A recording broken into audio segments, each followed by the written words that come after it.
what we start today. Uh, we know that jobs of routine and repetitive nature are best learned while actually doing the job.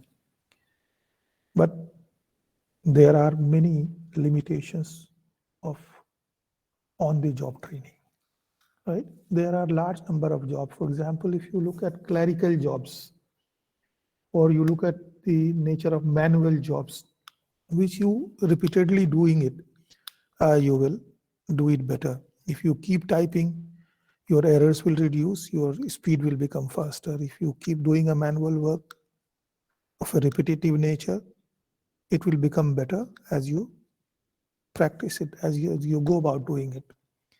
But all jobs are not repetitive in nature, right? And therefore, what we find that on the job, a person learns how of that job and not why of that job. What exactly is this how and why? How basically tells you as to how you are going to do that job, the method that you are going to use for doing the job, and why is where exactly your contribution is going to be. Because what we find that those people who are doing repetitive jobs, they get alienated from the job after a little while. After doing the job for some time, they become alienated because of the monotony of job. They do not know what they are doing. They're saying just we are coming in the morning, doing the job whole day and going off in the evening. Same job. So they tend to not enjoy that job. And since they do not know what is that, where are their contributions are going, they get frustrated, they get alienated from the job, thereby the productivity reduces after some time. Uh, the jobs involving certain concepts are too complicated to be given to a novice. Now it cannot be learned on the job. So what we find that if job involves application of concepts, this cannot be given to somebody who has not done it before, right? If the jobs are complicated, it cannot be given to a new learner, a new person, until and unless the person has been trained to do it. Uh, the job contents or methods of performing the job are changing fast because of knowledge explosion, because of innovations, because of R&D, because of environmental changes, because of pressure from competitors. And these changes are best absorbed by formal training, right? If newer method has come up and your competitor is applying it, you must learn and make your people learn. You must have prepare the trainers, and those trainers in turn will train the employee to do those jobs, right? I don't know, did some mistake.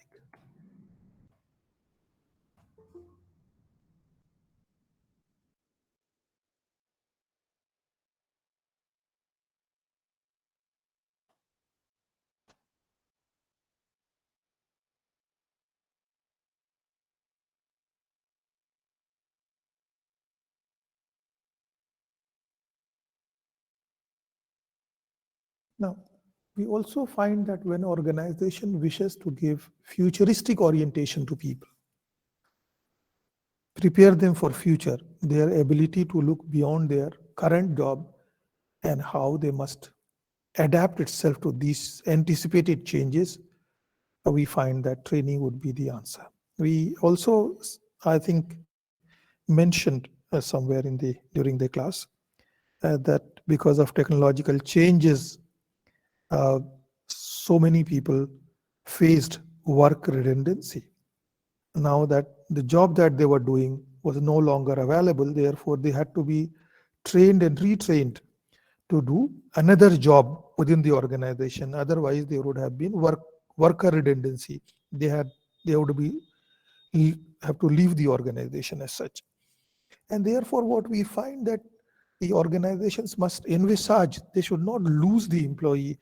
In turn, what they should do is that they must foresee being a proactive organization as to what kind of changes are going to be there, and is the job going to be redundant after some time. Then they must train the people, they must prepare people so that they can do another job within the same organization.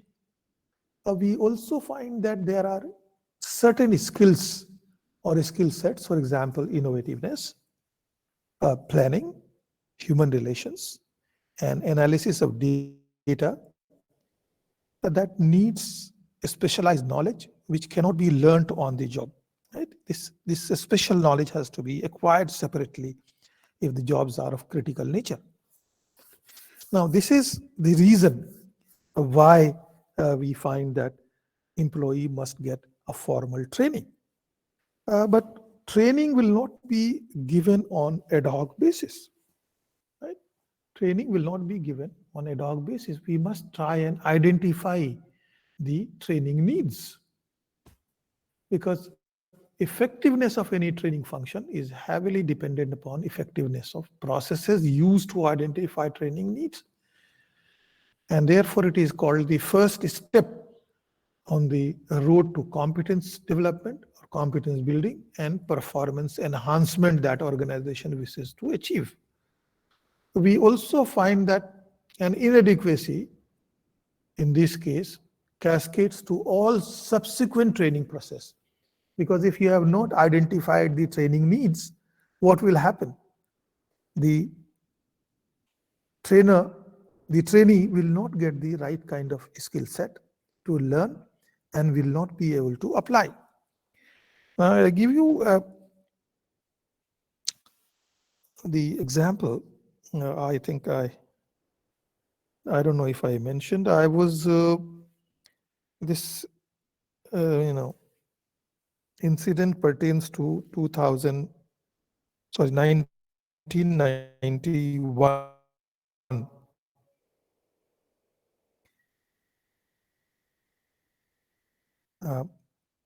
and of human resource information system, and was talking about manpower inventory system that was in operation.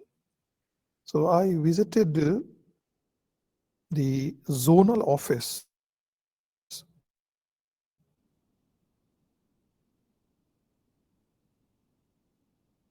of Bank of Baroda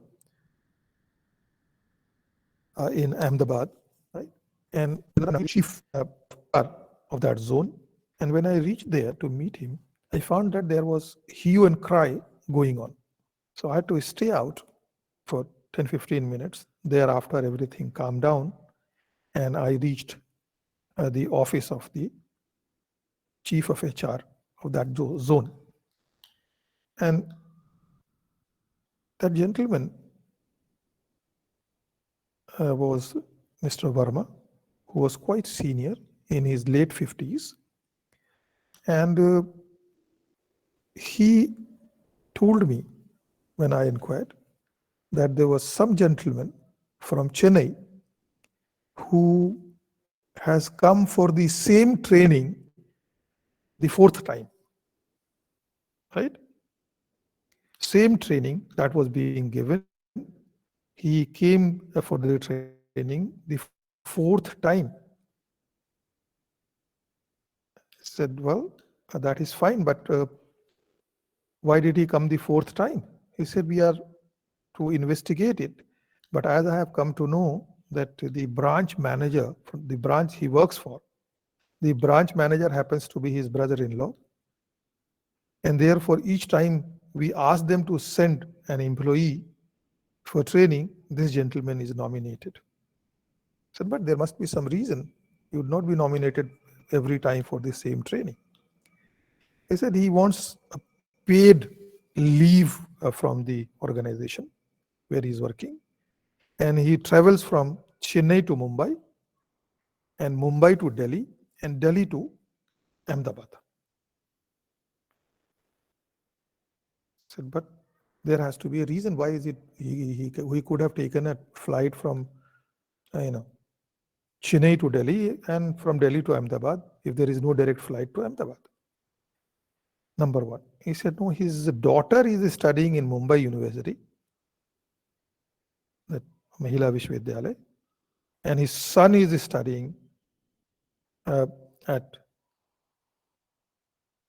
the at an institute in Ahmedabad, and therefore he gets this leave to visit his children. I said, but you always identify the training need of people. So that is the thing that we are not identifying, and therefore we have got to work on it now as to how we must identify the training needs of people to stop these repetitions. So what we find that if you are not identifying the training needs and providing training, just that data processing, training on data processing is going on, anybody who is interested should apply, then the same person will be coming time and again. Therefore, we say that correlation between attribute assessment and actual performance of person is a question mark. This is visible in a large amount of heartburn among employees after the appraisal process is over. Thus, attribute assessment puts us on the wrong track from the word go. The subsequent training needs identified, even if we know, if follow the process vigorously, that would be incorrect. Now, what happens that when uh, performance appraisal is being done and an employee is given that format, because we are not talking about the confidential reporting system, which is one of the most hated system that existed and was not exactly an appraisal system. That was a tool for reward and punishment. That was a tool for uh, victimization of people. So that is no longer in vogue. Now, what we have today is more transparent, development-oriented appraisal system. Now, that development appraisal system that we have is sometimes fully transparent and sometimes semi-transparent system. So it is the format, the participation of the person concerned who is being appraised is sought. It is the immediate supervisor who appraises. At least two people are there, if it is transparent kind of thing. And the boss is also there to moderate it. So what we find that when you ask the employee, or even if you have the a system of 360 degrees appraisal system, where 4 or 5 or 6, sometimes 8 different people are involved with the appraisal of an employee, what we find that one of the important component in this appraisal system is the self-appraisal. Now, self-appraisal form has to be filled up by the employees, and they tend to write down things as to what has been the level of performance on the key performance or key jobs that the person has been doing. At the end of the format, there is a question as to rate your performance on a 5-point scale or a 10-point scale. So they are given as to how do they rank it. And then they ask as to will make, what has made your performance come up to this level. So they are indirectly asking, if you have received any training, what was the training that you have received? And the second question that follows is, what will make your performance better in future from the present level? If it has to be enhanced. What knowledge do you lack? So what would you like to acquire? Basically, it is from here that the training need assessment is being done as to what the employee feels, and it is being moderated by the supervisor. Supervisor also write what will make the performance of the employee better. And once the boss is discussing it with the employee, they tend to find out as to what gaps are there, what skill that person must learn, what behavioral changes that must be brought into that individual. And that is where we identify the training need of individual, which should be accumulated uh, to organize a training program for the number of people who have been appraised, and similar needs are there for those employees. So that is what we are referring to. This mistakes gets multiplied and the blinkers of this framework get totally clogged if this is the only system of identifying training needs. This is going to New York when we actually want to go to Tokyo. Uh, so if you are not identifying, this is what will happen. Uh, the perception of the team leader responsible for filling the appraisal form is limited. This invariably results in non-value adding statements such as management development program or supervising development program in the training needs column. Now that should not be done. It should not be vague kind of a thing. If you say management development program or supervising development program, that doesn't give any meaning. You have to be very, very specific as far as your comments are. And therefore, the words of a learned HR head when responding to a query in the process of identifying leadership competencies said, when identifying, we identify them in consultation with the line managers.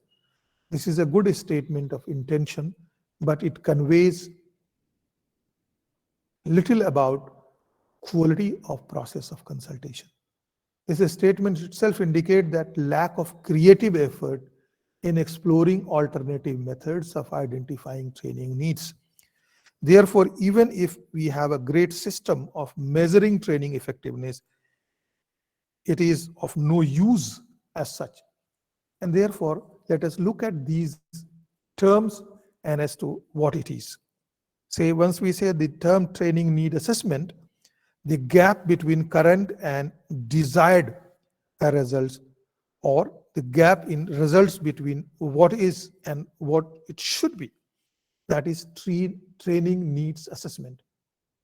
Then we have needs assessment, a process of identifying needs and place them in priority order on the basis of what it costs to ignore if it is compared to the value if it adds to society and the organization.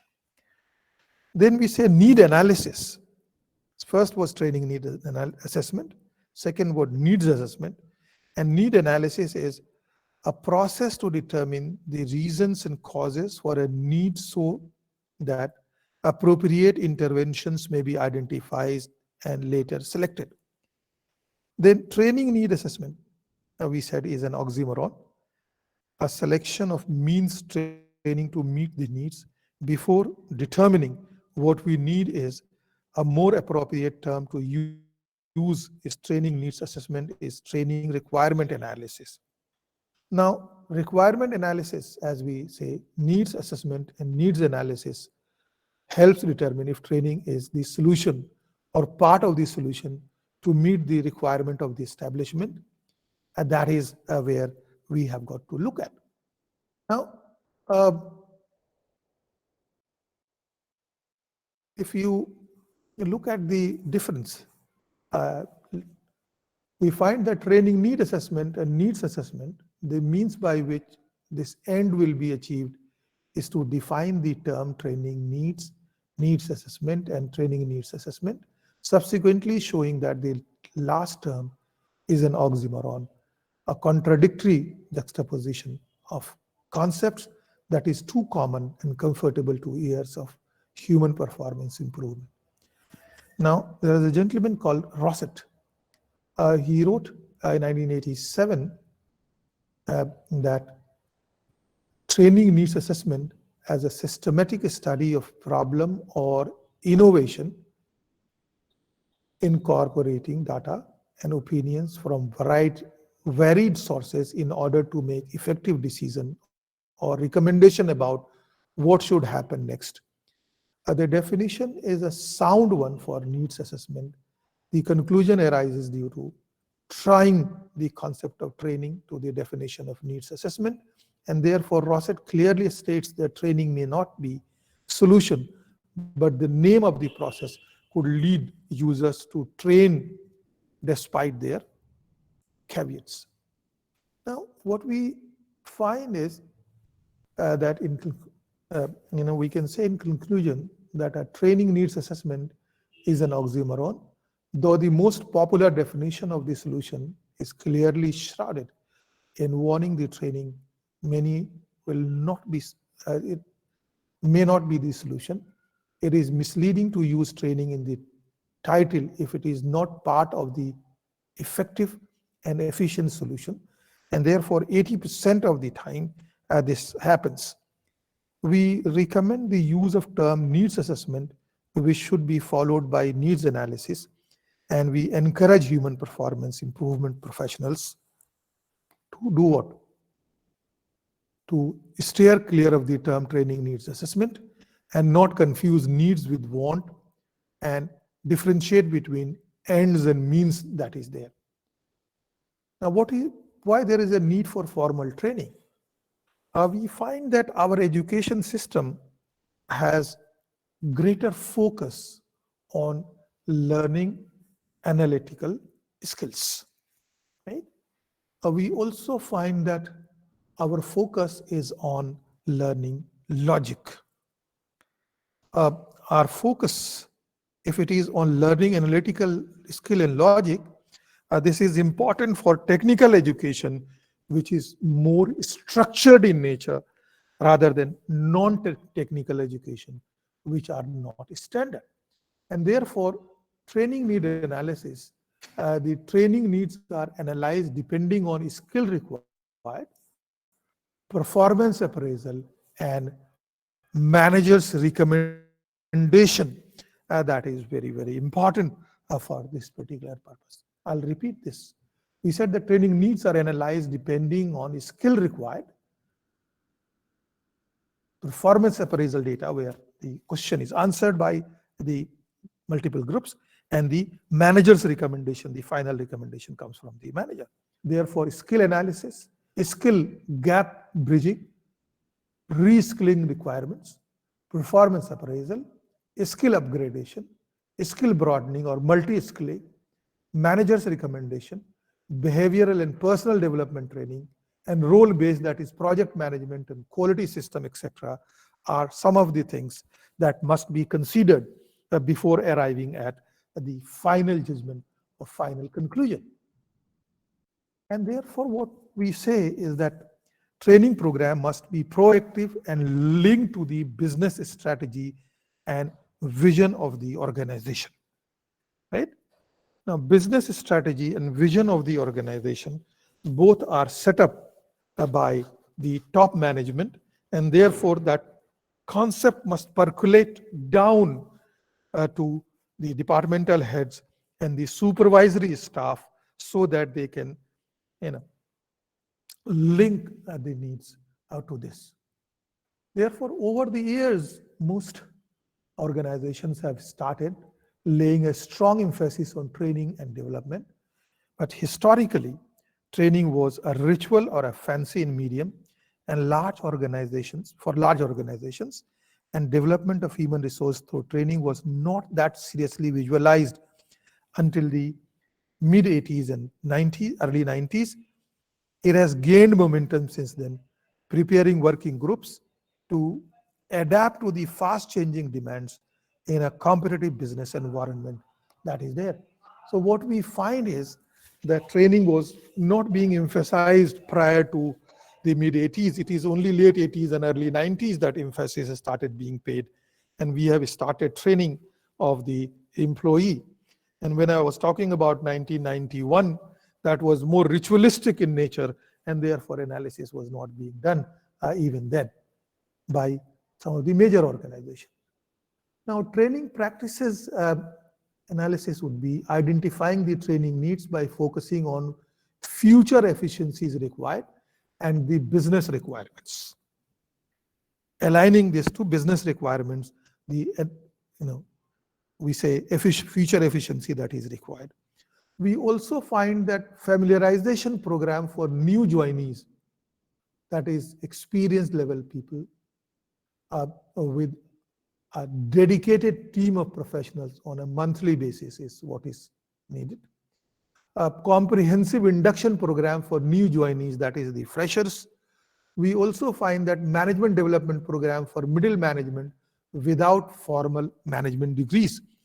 And therefore, what you would find that most of the premier institutions like IIM Ahmedabad or any other IIMs like IIM Kolkata or IIM Lucknow, they all organize management development programs for those people who are not having formal management degrees, and even they have this management development programs for the civil servants, the IAS officers, and so on and so forth.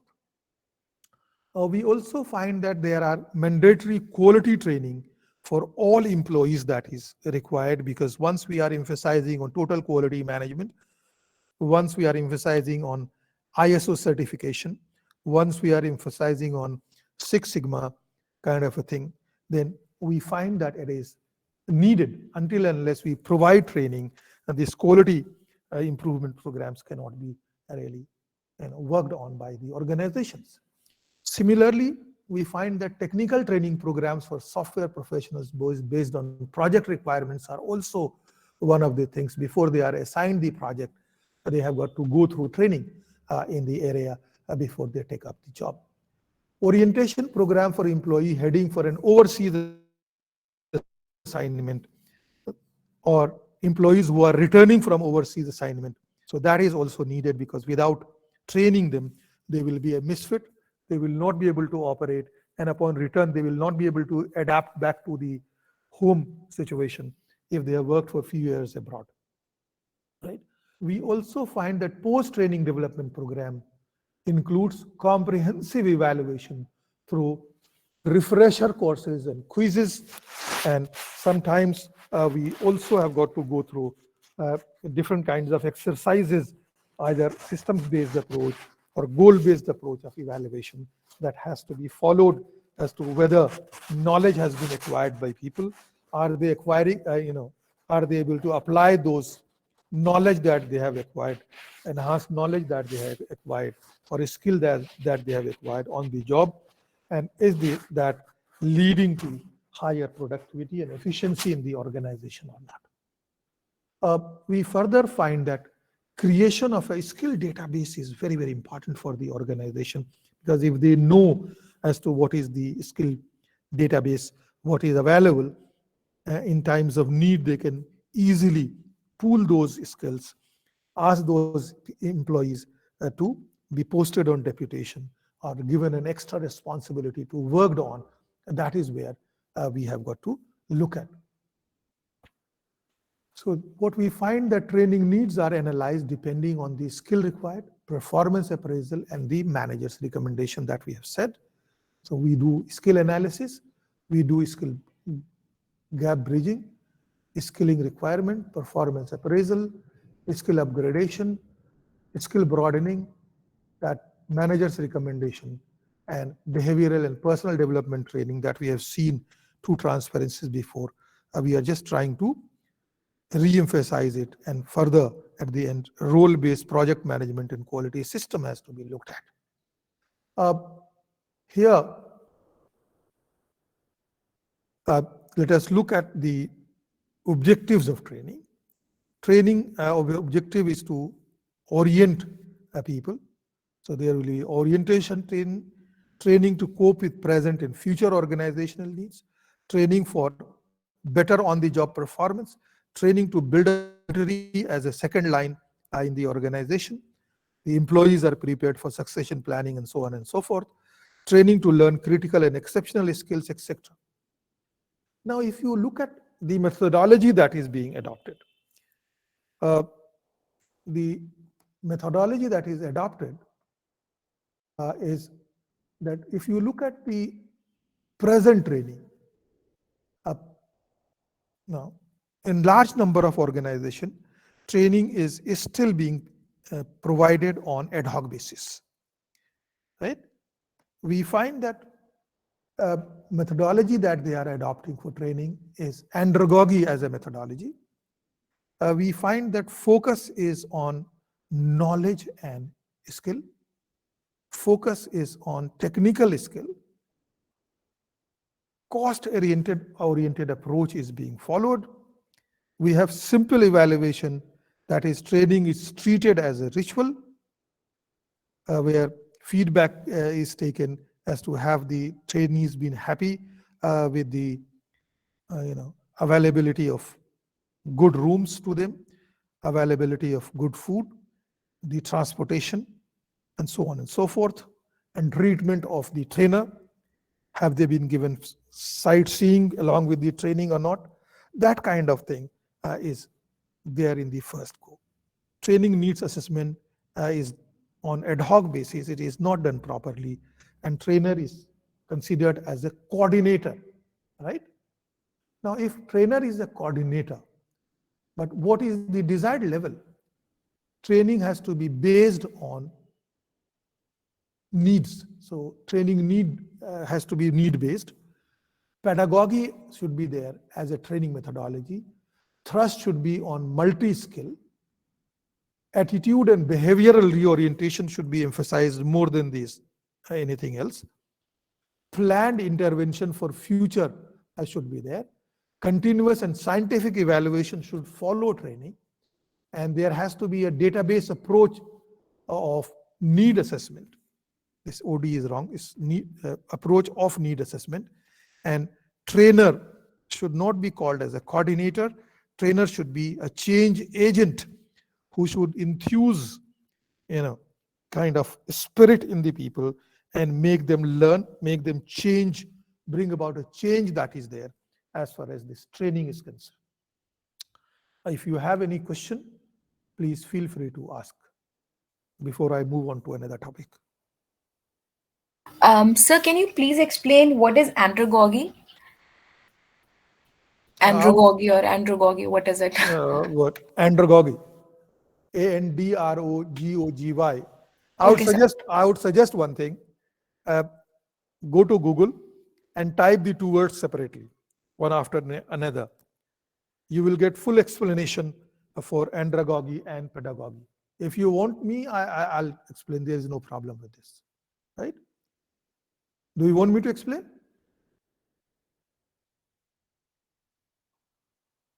Sir, I just Yeah. You just see, it is the method and practice of teaching adult learners, adult education, right? yes, sir, So yes, sir. Yes, sir. assumption is different. Whereas in pedagogy, we have multiple system. We are not treating them that it's only the adult learning process will be applied, because there are large number of people who would be there in a training, and different person would be perceiving it in a different manner. They are learning, say some people would like lectures, some people would be more interested in a pictorial representation, some people would be more interested in games, some people would be more interested in quizzes. So once you are bringing everything together, right, the learning would be more emphasized rather than just lecturing that is a part in the andragogy method. There is one single method is adopted in andragogy, whereas pedagogy has got multiple methods are being combined for learning. Okay? Okay, sir. Thank you so much. Okay. Anything else? Anything else that you want?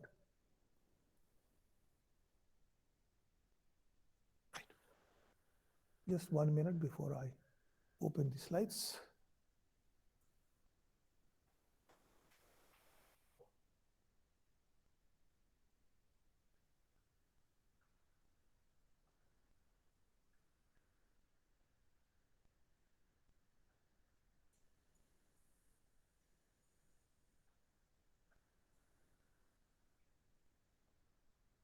Let this slide open. Right.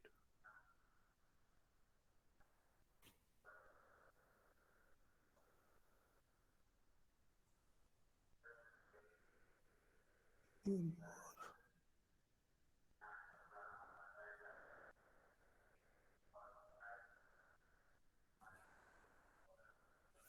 are. We talked about evaluation. There are many types of evaluation. One would be evaluation of the training program itself, right?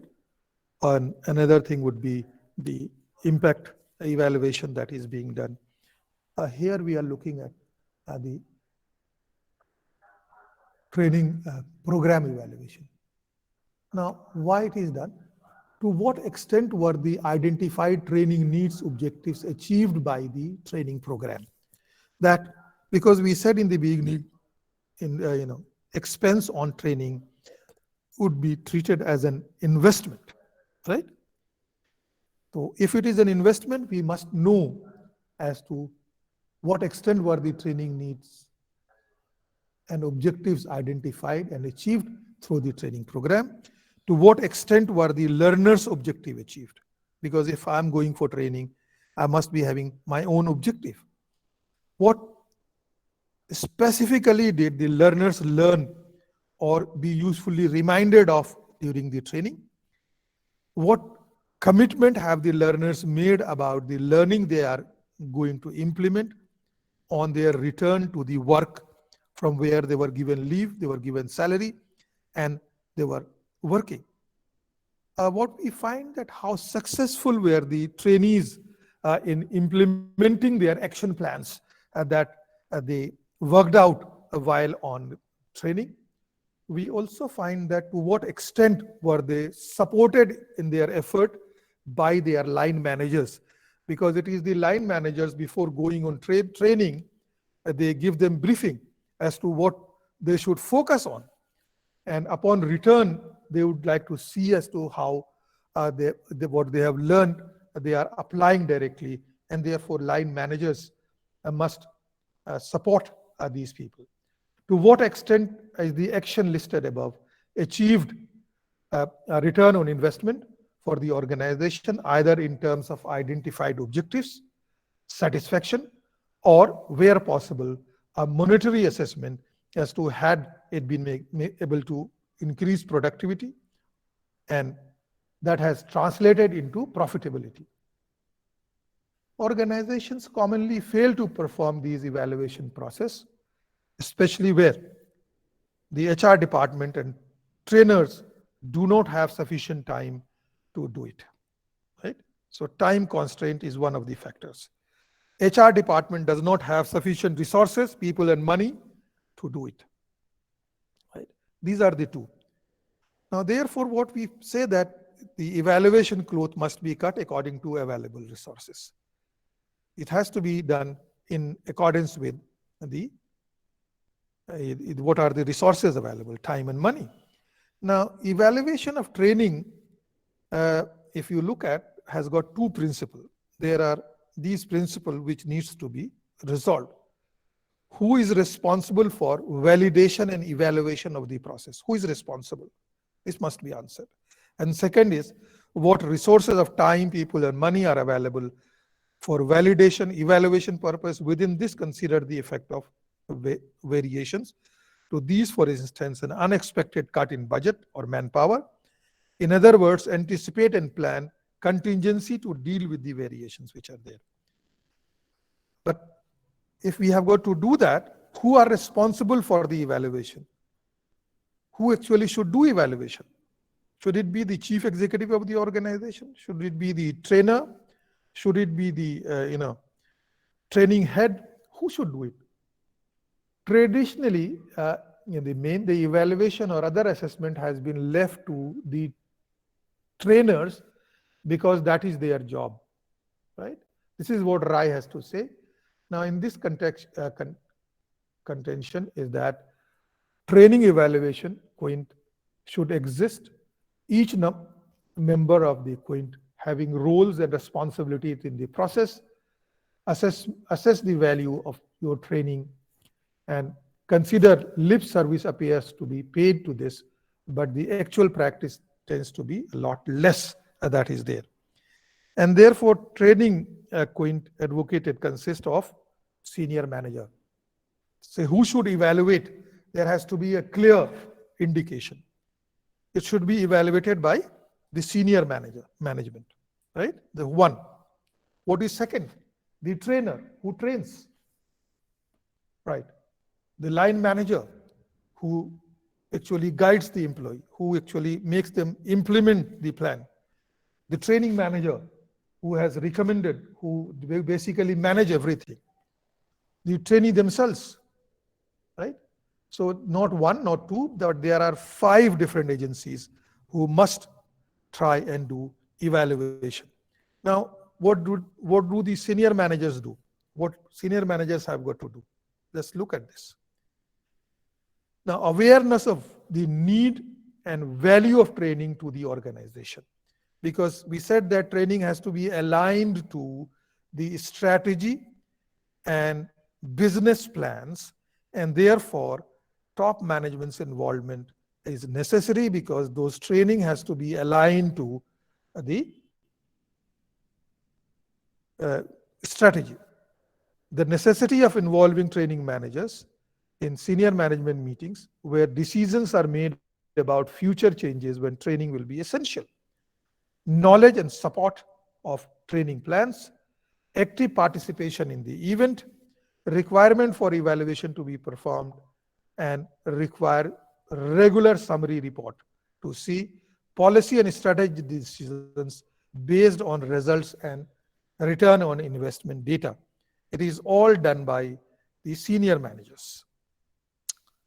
The trainer will be making provision for any necessary pre-program work, etc., and program planning. If pre-program material has to be provided, or a briefing is required, or some kind of quizzes are to be given, any kind of thing, or an assessment of their IQ level is to be seen, that has to be done by the trainer. We also find that they have to identify the start of program of the knowledge, the skill level of the trainee and trainers. Right in the beginning, an evaluation has to be done so that you know where are the gaps that needs to be filled for each employee separately. Now, they will also be looking at the provision of training learning resources to enable learners to learn within objectives of the program and learners' own objective. So all those materials, all those lectures, all those quizzes, or any other methods, or any other material that has to be provided,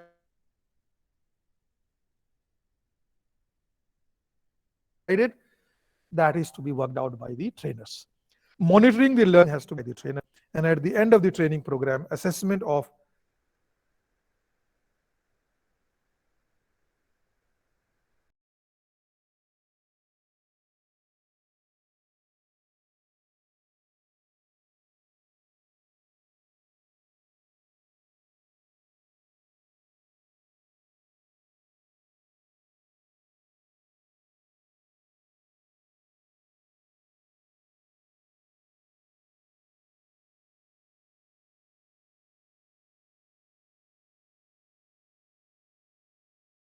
not promotable, so on and so forth.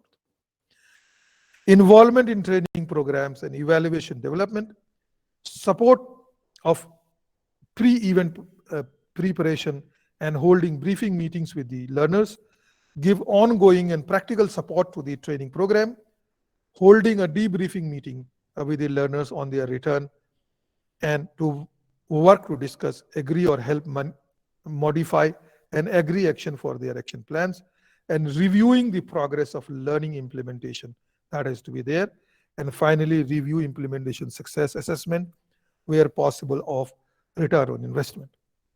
The training manager, management of training department, maintenance of interest and support, right? They have to, the introduction and maintenance of evaluation system and production of regular report to senior manager, because they are the link between the groups. We also have got frequent relevant contact with senior management so that any change has to be brought should be enthused.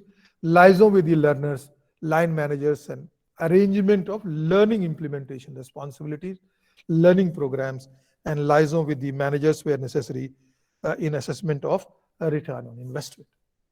The last group is the trainer themselves, trainee themselves, involved in the planning and design of the training program where possible, not always.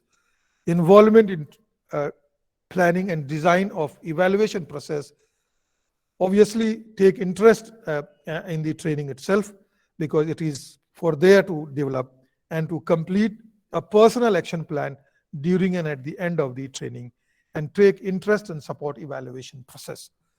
This is what we do as far as the parties involved in the training program that is to be given to the employees, which is very, very important. Now I'll end here and continue with the evaluation process tomorrow. Thank you. Thank you, sir. Thank you so much, sir. Thank you, sir. Thank you, sir. Thank you, sir.